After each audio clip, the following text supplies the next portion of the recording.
So makita ninyo gamay kayo. So morning sir no? Oh, kaya morning. Ayan, good day mga partners no. So nami karon sa balay nila si Rodel no, diri sa Dumingag.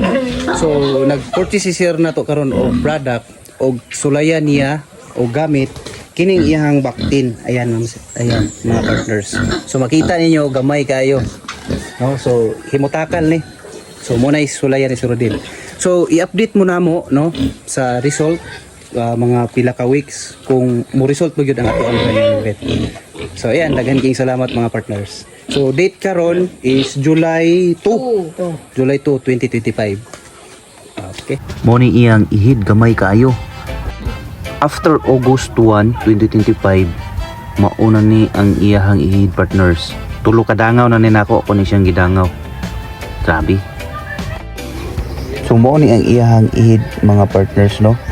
So good news, wala na niya NGK, wala na po na niya gipurga. Feeds lang, dayon tubig, tapos ang ato ang Granumevet. So ingon ana siya resulta grabe.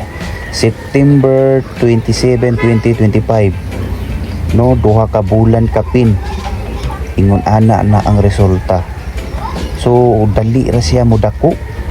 How much more kung dili ihid ang imong gamitan. So kanang mga bag-o ni sir, bag-o na anak siyang anayon, mauna po na ang iyang next gamitan. Stig. Okay.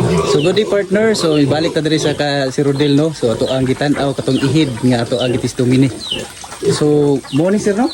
Oh, kaya morning. Yung perte ito, blanca, ito dito taga sa Balahibo. Taga sa Balahibo. Mura og dili mo dako ba no? Oh, ayun yung minawag di mo na ko. Karon na, rapat yun ang matabaka.